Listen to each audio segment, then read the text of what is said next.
اپنی بیوی کے پاس آئے، کہنے لگے ترکستان میں جہاد ہو رہا ہے، میں چلا جاؤں؟ کہنے لگی میں حاملہ ہوں، مجھے اکیلا چھوڑ کے جاؤ گے؟ کہنے لگی تو تیرا حمل اللہ کے سپرد، یہ 30,000 درہم ہیں کہ تو رکھ اور مجھے اجازت دے میں جاؤں اللہ کے راستے میں۔ اس زمانے کی عورتیں آج کی طرح تو نہیں تھی نا کہ ہم نہیں جانے دیں گی، انہوں نے اپنے حق، یہ نہیں کہ ان کے حق نہیں، انہوں نے حق معاف کر دی، کہا معاف ہے آگے لے لیں گے۔ تو قول مولانا سعید خان صاحب کے کہ وہ کہتے رحمت اللہ علیہ، وہ یہ کہہ کے نکلتے تھے لوٹ گیا تو ہو جائے گی ملاقات، نہیں تو جنت میں مل لیں گے۔ اب یہ نکلے فروخ رحمت اللہ علیہ بیوی کو حاملہ چھوڑ کے، کہاں؟ ترکستان کی طرف۔ 1 مہینہ، 1 چلہ، 3 چلے، 1 سال، 2 سال، 3 سال، 4 سال، کوئی خبر نہیں فروخ کہاں گئے۔ پیچھے بیٹا پیدا ہوا، پروان چڑھا، جوان ہوا، اس کی جوانی ڈھل رہی، یہ بچہ پروان چڑھ رہا، وہ اپنے خاوند کی آس میں انتظار میں دیواروں کے ساتھ اس کی جوانی گزر رہی، سیاہی سفیدی میں بدل گئی، رونق جھریوں میں بدل گئی، جوانی بڑھاپے میں بدل گئی، آس کا پنچھی پھر بھی نہ ڈوبا، انتظار پھر بھی رہی کہ کبھی تو آئے گا، کبھی تو آئے گا۔ 30 برس گزر گئے، پر روح کا پتہ ہی کوئی، کبھی خبر آئے کہ زندہ ہے، کبھی خبر آئے شہید ہو گئے۔ ایک رات میں ایک بڑے میاں ہتھیار سجائے ہوئے مدینے میں داخل ہوئے، لوگ عشاء پڑھ کے لوٹ چکے اور یہ اپنے گھوڑے پہ دل کی چال چلتے آ رہے، ان خیالات میں غلطاں و پیشاں، پریشان حیران۔ یہ کون ہے؟ یہ وہ جوان ہے جو آج سے 30 برس پہلے نکلا تھا کالی داڑھی کے ساتھ، آج لوٹا ہے سفید داڑھی کے ساتھ۔ فروخ سوچ میں ہے کہ بیوی زندہ بھی ہے یا مر گئی، حاملہ تھی، کیا ہوا؟ 30 برس میں تو نسل ختم ہو جاتی ہے، کوئی مجھے پہچانے گا بھی صحیح کہ نہیں پہچانے گا؟ انہی خیالات میں اور انہی افکار میں ڈوبے ہوئے چلتے چلتے آہستہ آہستہ اپنے گھر کے دروازے پر پہنچے۔ گھر کا دروازہ نہیں کیسے کھلا رہ گیا تھا تو گھر کے اندر داخل ہو گئے، گھوڑے سمیت جو اندر، گھوڑے سے اترے، گھوڑے کی آواز، ہتھیاروں کی آواز، ان کے بیٹے تھے ربیعہ، وہ اٹھ کے کھڑے ہوئے، دیکھا تو چاندنی میں ایک بڑے میاں گھوڑے کی لگام پکڑے ہتھیار سجائے کھڑے ہوئے، ان کے تن بدن میں آگ لگ گئی۔ نے آگے بڑھ کے یوں ان کو گریبان سے پکڑا، اب بڑے میاں تجھے شرم نہیں آتی؟ مسلمانوں کے گھر میں بغیر اجازت کے داخل ہوتے، پردے دار گھر میں؟ اب یہ بیچارے گھبرا گئے، انہوں نے یوں سمجھا کہ شاید میں غلطی کھا گیا، کسی اور گھر میں آ گیا۔ 30 برس کہنے کے بیٹا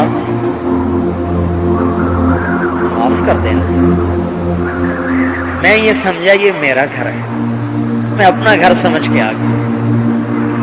تو انہوں نے نا ایک اور جھٹکا دیکھا، اچھا شرم بھی نہیں آتی جھوٹ بولتے ہوئے، ایک غلط کام کیا، گزرے گناہ بدتر از گناہ، اوپر سے کہ تو گھر میرا ہے، چلو میں تمہیں قاضی کے پاس لے کے چلوں۔ اب یہ معذرت کر رہے، وہ غصہ دکھا رہے، اس آوازیں بلند ہوئی تو ماں کی آنکھ کھل گئی، اوپر چوبارے پہ لیٹی ہوئی، انہوں نے جو کھڑکی کھول کے جو دیکھا تو 30 برس کی ریل چلتے چلتے چلتے چلتے چند سیکنڈ میں 30 برس کی منزل طے ہوئی، اور بوڑھے فروخ میں جوان فروخ کی جھلکیاں نظر آنے لگی اور ان کی چیخ نکل گئی۔ تو انہوں نے گھبرا کے دیکھا میری ماں کو کیا ہوا، نکلی گھربیا کجی اماں کا کس سے لڑ رہے ہو؟ کہا کوئی اجنبی ہے، پتا ہے کون ہے یہ اجنبی؟ کا نہیں، کہ یہ تیرا باپ ہے جس کے لیے میں نے زندگی گزار دی، تیرا باپ ہے، پاؤں میں پڑ اس کے، گر گئے قدموں میں، پاؤں چومنے لگے، پاؤں پکڑ لیے، معافی مانگنے لگے، باپ بیٹا گلے مل رہے۔ پڑھو کہانی ہے، یہ لکھا ہوا ہے، یہ لکھا ہوا ہے کہ اس طرح گھر چھوڑے۔ فجر کی اذان ہو گئی، میاں بیوی کی کہانی چلتی رہی 30 برس کی۔ کہنے لگے، بیوی نے کہا، وہ بیوی سے کہنے کے جو پیسے دیے تھے اس کا کیا کیا؟ کہنے لگے مسجد میں جا کے دیکھ لینا۔ کہنے لگے ربیہ کہاں ہے؟ کہنے وہ تو پہلی اذان پہ چلے گئے تھے. جب یہ پہنچے تو اذان نماز ہو گئی، نماز ہو چکی تھی. تو اپنی نماز پڑھی اور روضہ پر تشریف لائے صلاۃ و سلام پڑھنے کے لیے کہ اس وقت روضہ اطہر مسجد سے باہر تھا.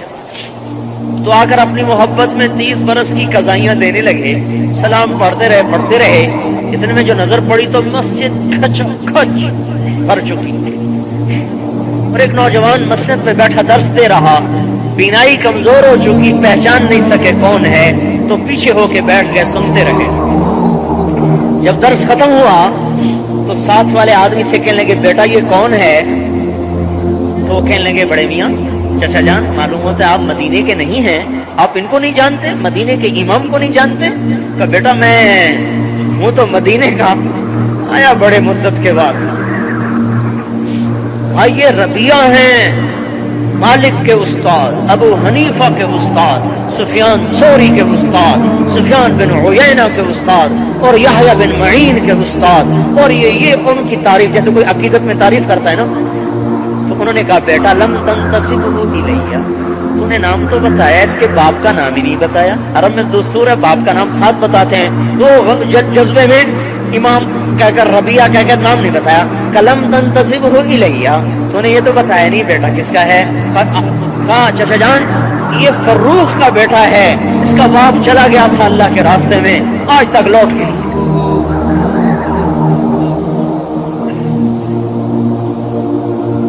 پڑھو تاریخ، چھوڑو اخباروں کا پڑھنا اور ناولوں کا پڑھنا، چھوڑو تاریخ پڑھو، پھر پتہ چلے کہ اسلام کے پھیلانے کے لیے کیسے گھر چھوٹے، کیسے سہاگ اجڑے اور کلمہ کیسے دنیا میں پھیلا.